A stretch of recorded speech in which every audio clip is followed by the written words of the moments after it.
धन्यवाद अध्यक्ष महोदय. आज या ऐतिहासिक क्षणी बोलताना मुद्दाम डोक्यावर फुले पगडी घालून उभा आहे बोलायला, कारण जेव्हा या देशामध्ये ढोल गंवार शूद्र पशु नारी सब ताड़न के अधिकारी हे ब्रह्मवाक्य मानलं जात होतं, त्याचं पालन होत होतं, तेव्हा स्त्री स्वातंत्र्याचा स्त्री शिक्षणाचा पुरस्कार करणारे पहिले समाज सुधारक कोण होते तर ते महात्मा ज्योतिराव फुले होते. जेव्हा पूर्ण चेहरा झाकला जाईल असा घुंगट ओढून चूल आणि मुलीपर्यंतच, चूल आणि मूल यापर्यंतच महिलेला राखून ठेवलं जात होतं, तिला बंधनात ठेवलं जात होतं, माणूस म्हणून सुद्धा जगण्याचा अधिकार नाकारला जात होता, तेव्हा ज्यांनी उंबरठा ओलांडला, शेणगारा सोसला, पण स्त्रीला अक्षरांची ओळख करून दिली, तिला तिच्या स्त्रीत्वाची जाणीव करून दिली, त्या क्रांतीज्योती सावित्रीबाई फुले, या फुले दाम्पत्याचं फार मोठं योगदान या संपूर्ण प्रवासात आहे. आणि आज नारी शक्ती वंदन अधिनियमाच्या अंमलबजावणीची चर्चा करत असताना महात्मा ज्योतिराव फुले आणि क्रांतीज्योती सावित्रीबाई फुले यांना अभिवादन करणं आपणा सर्वांचं कर्तव्य आहे.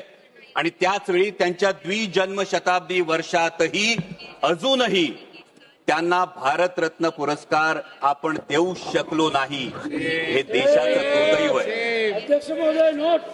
अध्यक्ष महोदय, महात्मा ज्योतिराव फुले, तथागत भगवान गौतम बुद्ध आणि संत कबीर यांना गुरुस्थानी मानणाऱ्या डॉक्टर बाबासाहेब आंबेडकरांनी जे इंग्लंड अमेरिकेला जमलं नाही ना ते करून दाखवलं. संविधानाच्या अंमलबजावणीपासून पहिल्या दिवसापासून हा महिलांना मतदानाचा अधिकार दिला. आणि ही नररत्न ज्या महाराष्ट्रात जन्मली त्या महाराष्ट्राचा मी मावळा आहे.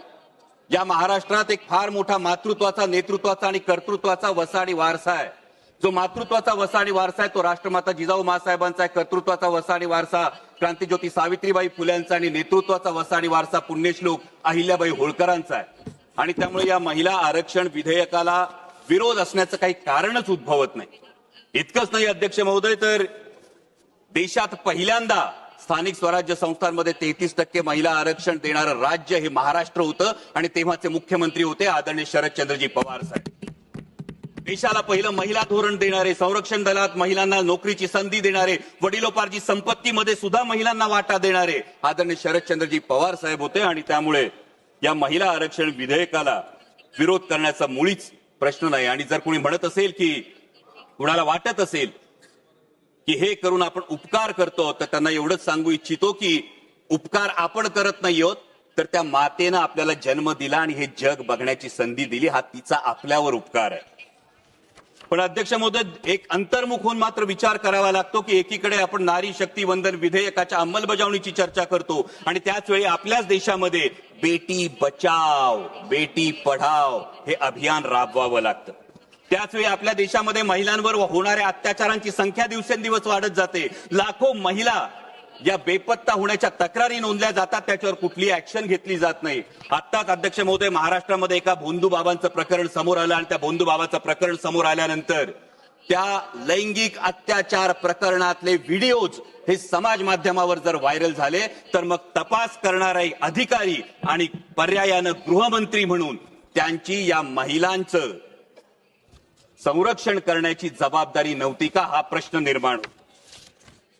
आणि म्हणूनच अध्यक्ष महोदय, अंमलबजावणी करणाऱ्यांच्या मानसिकतेविषयी जरूर प्रश्नचिन्ह उपस्थित होतं. कारण यत्र नार्यास्तु पूज्यते रमन्ते तत्र देवता असं एकीकडे म्हणणाऱ्या आणि त्याच वेळी स्त्रियांना वेदांचं अध्ययन नाकारणाऱ्या आणि पतीची सेवा हे स्त्रीचं कर्तव्य असं मानणाऱ्या मनुस्मृतीचा उदो करणाऱ्यांच्या हातात जर याची अंमलबजावणी असेल तर याच्या अंमलबजावणीच्या हेतू शुद्धतेविषयी खरोखर मनात शंका निर्माण होते. कारण अध्यक्ष महोदय, खरं तर जसं मगाशी माझे सहकारी अरविंदजी सावंत यांनी म्हटलं त्या पद्धतीनं संपूर्ण विरोधी पक्षाचं हेच मत होतं की नारी शक्ती वंदन विधेयक हे 2024लाच लागू करा, द्या आमच्या बहिणींना हक्काचा अधिकार, द्या आमच्या बहिणींना या पार्लमेंटमध्ये आणि विधानसभेमध्ये प्रतिनिधित्व. आणि हे फार सोपं होतं करणं. आणि हे आवर्जून सांगतो कारण उद्या हे सांगितलं जाईल की विरोध केला, पण विरोध या गोष्टीला नाही, अंमलबजावणीच्या पद्धतीला मात्र नेमका विरोध. कारण अध्यक्ष महोदय, नारी शक्ती वंदन विधेयक जे आपण 2023 मध्ये पारित केलं त्याच वेळी त्यामध्ये फक्त सेन्सस पॉप्युलेशन सेन्ससचा जर एक मुद्दा बाजूला गेला असता, डिलिमिटेशनचा मुद्दा बाजूला गेला असता, तर 2024 मध्येच हे विधेयक लागू करता आलं असतं आणि आता ही चर्चा करण्याची आवश्यकता भासली नसती. उलट 33% महिला भगिनी या संसदेचा भाग असल्या असत्या. परंतु आता मात्र जे विधेयक आणलंय ते महिला विधेयकाच्या आडून एक वेगळा कावा तर खेळला जात नाही ना, हा प्रश्न उपस्थित होतो. कारण एकीकडे डिलिमिटेशन नंतर 815 सदस्य होणारे हे सदस्य होत असताना उत्तरेकडच्या राज्यांना 40% प्रतिनिधित्व आणि दक्षिणेकडच्या राज्यांना जेमतेम 20% प्रतिनिधित्व मिळालं. तर एक व्यक्ती, एक मत, एक मूल्य, हे जे तत्व आहे या तत्वाला हरताळ फासली जाणार नाही. दुसरीकडे महत्वाचा मुद्दा हा आहे की समजा शाळेमध्ये एक विद्यार्थी आहे, तो विद्यार्थी चांगला अभ्यास करतो, चांगला अभ्यास करून चांगल्या गुणांनी पास होतो. दुसरा विद्यार्थी म्हणावा तसा अभ्यास करत नाही, त्याला गुण मिळत नाही. आपण बक्षीस कुणाला देणार? चांगल्या गुणांनी पास झालेल्या की अभ्यास न करणाऱ्या विद्यार्थ्याला? दुर्दैवानं ज्या राष्ट्रीय कार्यक्रम ज्या राज्यांनी अत्यंत प्रभावीपणे राबवले, लोकसंख्या नियंत्रणात आणली, त्या राज्यांना मात्र डिलिमिटेशन मध्ये शिक्षा मिळेल का आणि ज्यांनी राबवली नाही त्यांना मात्र याच्यामध्ये सवलत मिळेल का, असा प्रश्न निर्माण होतो.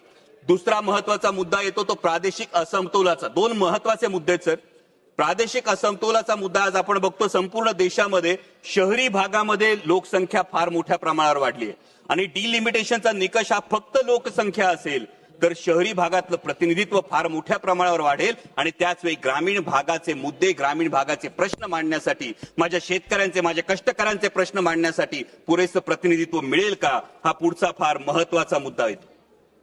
त्यानंतर जेव्हा 815 सदस्य होतील अध्यक्ष महोदय, तेव्हा या 815 सदस्यांना आज या सभागृहामध्ये अनेक सदस्य असे आहेत की ज्यांना हा प्रश्न आहे की माझा प्रश्न काळात कधी लागणार. त्यांना अनेकदा हा प्रश्न पडतो की 0 आवर मध्ये मी जी 2 मध्ये सर 0 आवर मध्ये मी मुद्दा मांडतो त्याचा मला ट्रेजरी बेंचकडून लिखित उत्तर येत नाही. मला जो खासदार निधी मिळतो तो केवळ 5 कोटी रुपयांचा मिळतो. 24 लाख लोकसंख्या असते, म्हणजे रुमाल दिला आणि कोट शिवायला सांगितलं अशी परिस्थिती आहे. माननीय स्पीकर, त्यामुळे या डिलिमिटेशनच्या विषयी जवाब देने के लिए कहा सर, कंक्लूड कर रहा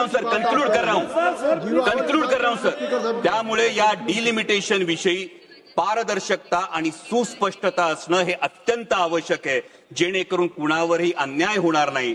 आणि त्याच वेळी जे माझे मित्रपक्षातले साथीदार आहेत त्यांना फक्त एक सल्ला देऊ इच्छितो की काही लोकांचा इतिहास असा असतो की ज्यांच्या वेळी असं म्हटलं जातं ऐसा कोई सगा नाही जिसे इन्होंने ठगा नाही. त्यामुळे यावर मतदान करताना याचा आपण जरूर भान ठेवाल अशी अपेक्षा व्यक्त करतो. आणि महिला विधेयकाला मुळीच विरोध नाही, परंतु डिलिमिटेशनच्या बाबतीत पारदर्शकता आणि सुस्पष्टता असायला हवी अशी मागणी करतो. धन्यवाद. जय शिवराय.